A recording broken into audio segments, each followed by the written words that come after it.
Well, we've gone from the good to the bad in the previous Google Meta combo. Let's talk about PayPal then. Spoiler alert for anyone watching this. This is only a semi-serious thing. It's at the end of a longish show. So I'll blaze over some points about PayPal that mostly made me laugh this week. And I wrote a piece on it mostly for my own entertainment. But PayPal stock jumped 11% after earnings. In the full UK equity analyst chat, whatever the hell it's called, on WhatsApp, someone posted a screenshot of that, and I immediately said short PayPal, mostly out of anger more than anything else, to be honest, rather than a serious idea. If they had shorted PayPal, they'd have done very well because it's back where it was before the earnings this week.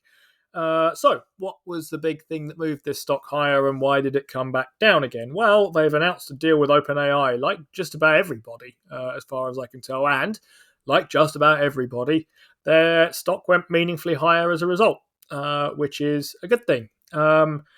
So they've got a deal with OpenAI. What is it? It's to provide checkout options on ChatGPT, which is quite possibly where a lot of shopping is going to get done in the future. ChatGPT wants to get into helping people buy stuff because that feels like a useful monetization option, and PayPal will be a checkout option on there. Okay, and as far as I can tell, that's it. I initially thought there's a lot about this that we don't know. We don't know whether it's going to be the only payment processor on ChatGPT, because that could be quite valuable. But if it's one among many, that's probably less valuable in these cases. If they're busy competing with Apple Pay or whatever, that's probably not so nice as if they're the only way you can check out and buy stuff. We don't know who's paying who in this, in all honesty, whether PayPal is paying to be the provider there, because that wouldn't be a ridiculous investment on PayPal's part, I think. If they said, look, we'll bung you some cash, keep everybody else out and just go through us, I wouldn't mind that. Or if ChatGPT, so much the better for them, said, look, we really want to be able to check out with PayPal. We want that as an option. We'll give you some cash. Can you be an option on our thing? That would be obviously much nicer for PayPal. But I was genuinely looking at this deal and wondering, I wonder which way the money's going. I don't know if it is in any way. I also don't know what the revenue split looks like. So transactions that go through PayPal via ChatGPT, who gets what? Does PayPal get anything? Do they get their normal amount? Do they get part of their normal amount? Who knows? Basically, I assume ChatGPT gets something, or they won't want them there. But that makes a big difference to a lot of things. Now, that was my initial reaction. My colleague Ben McPoland, hat tip to him, pointed out that we in fact do know the answer to some of these things. They weren't in the announcement, but that doesn't mean they're not known. And one of the things that we know is that they are not the only checkout option there. They're a checkout option for consumers, but the thing handling their kind of payment processing and powering the operation is Stripe. So it's not just a PayPal as a sort of the way it used to be with eBay type thing.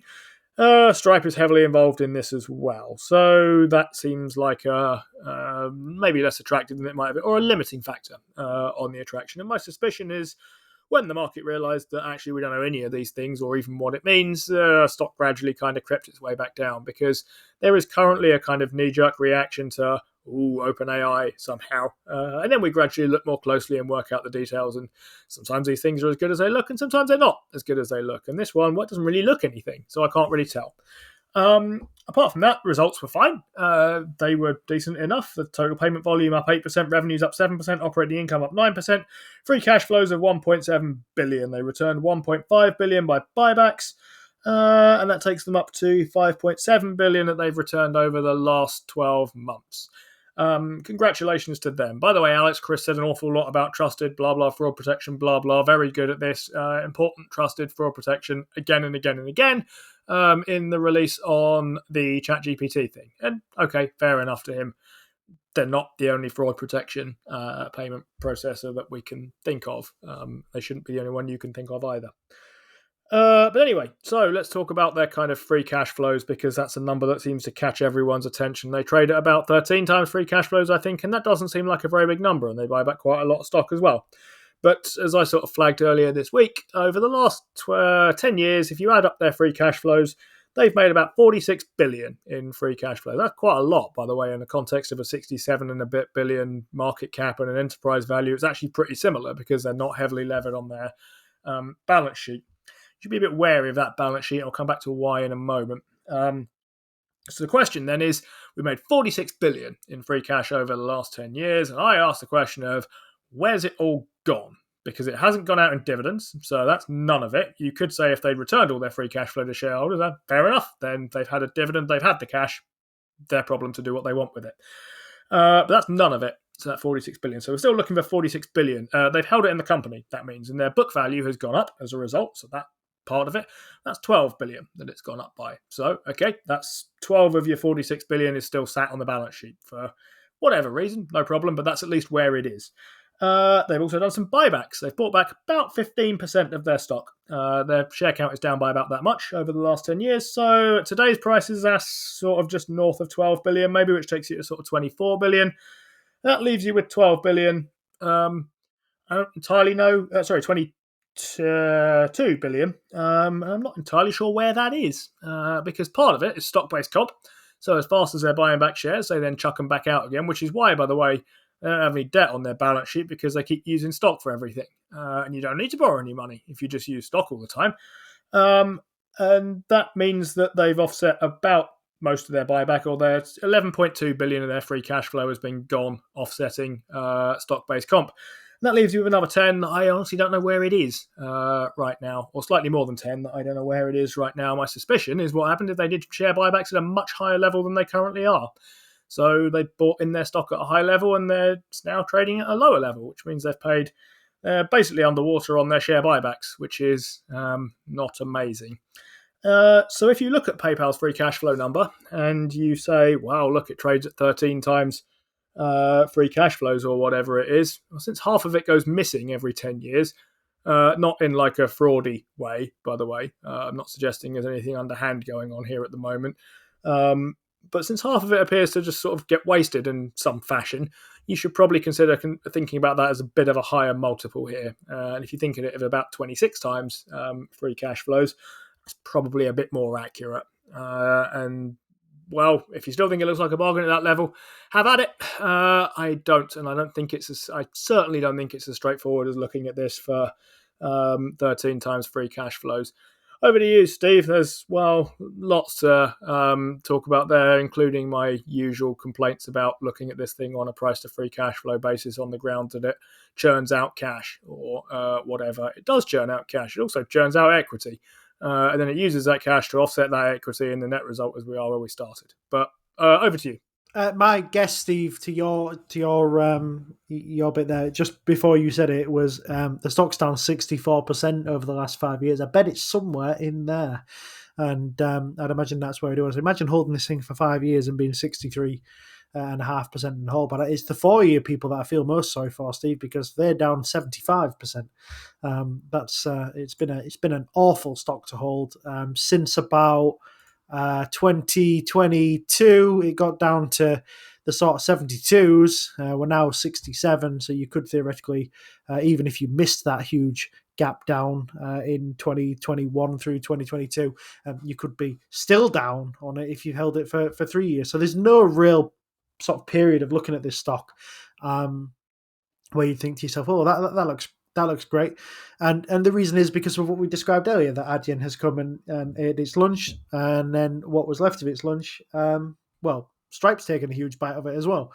So it's really getting attacked from all sides here, and it's just not coming out of it, looking particularly great. So the OpenAI partnership was somewhat of a misnomer because Stripe already provides payment services for OpenAI, as you discussed, Steve, and Adyen said in their call they're also talking to OpenAI about checkouts and agentic commerce. So that didn't look particularly attractive.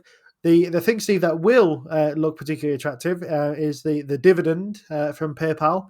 They've announced their first ever quarterly dividend payment of 14 cents a share with a targeted payout ratio of 10% of its non-GAAP net income. Whether you think that is financial maturity or not, I'll let you decide. One of the things that bulls always say that makes me laugh is that, yeah, but out of all these, PayPal is the name.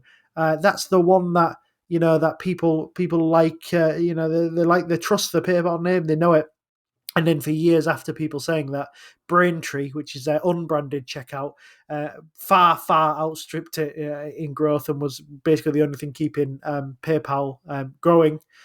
And they've decided that they're going to start shipping off their high volume unbranded payment processing accounts.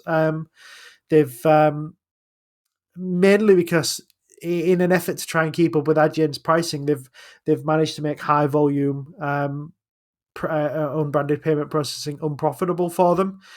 So they've actually shipped total payment transactions of about 5% from this category. And if you they said if you want to exclude these, we grew by 7%, which is kind of one of the strangest things in the world. If you want to ignore the bits where we didn't grow, we grew. So yeah, that was particularly interesting. So yeah, the guide was interesting, Steve. I saw they'd upped the transaction margin guidance from 5 to 7 to 6 to 7, and some of that is shipping out this volume that they're just not geared to be able to handle, which I'm sure Adyen and Stripe are gobbling up at a rate of knots. They said that their EPS growth, rather than being 11 to 16% growth in EPS, will actually be 15 to 16% EPS growth. So they've tightened that guidance range down for the full year, which is particularly good. They said that they're accelerating some investments next year to capitalize on some growth vectors. They said buy now, pay later, AI, Venmo, and omni-channel, which said could place pressure on the non-GAAP EPS growth in 2026, even if the top line continues to grow. I think Venmo was probably their strongest sort of thing, Steve. Total payment volume up 14%, revenue up 20%. I think that shows that that's a decent product. But yes, as you said, Steve, stock surged up, and then when it actually had to think about it, thought, actually, no, this isn't the greatest report in the history of the world, and sent it back down. And for all the reasons that I like Adyen and all the reasons that I like Stripe, Steve, these are all the reasons I don't like PayPal, and I couldn't buy it here. Assuming it's not on your list to buy either, Steve. It's not on my list to buy. No. I think the OpenAI thing is a handy reminder to me that I don't want to be short companies like this right now, because they can go the wrong way quite quickly, even if they kind of subsequently come back. I mean, it's worth noting, I guess. So both it and Adyen went up after earnings and then kind of made their way back down afterwards a bit. But Adyen's up 11% over the last month and PayPal's up 1%.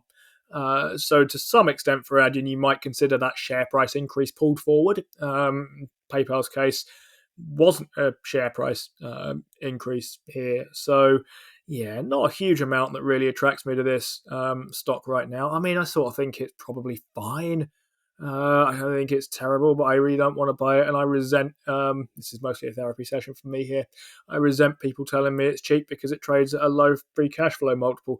Join us next week when we'll be talking about Etsy, currently trading at a 12 free cash flow multiple. Stock is down 17% this week, and makes 671 million in free cash flow with 258 million in stock-based comp.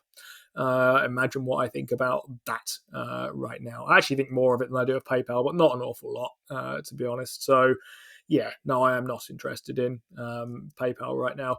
Turns out, Steve, sometimes PE ratios are actually kind of useful because they do include stock-based comp costs when they consider net income and so on and so forth. At least you don't get done that way round. And every time someone says, I ignore the PE ratio, it makes loads of cash, I feel like banging my head against my phone or throwing it in the bin or something. And the phone's quite new and my head's, well, I've only got one of them, so I can't afford to lose any brain cells, as people who watch this show will know. You've been watching a segment from the Playing FTSE show, brought to you in association with our favourite broker, Trading 212.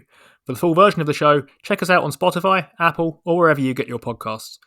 And if you open a new account with Trading 212 using the link in the description, there's a free fractional share in it for you. Just make sure that you use the code FTSE when you sign up. Terms and conditions apply, and do remember that when investing, your capital is at risk.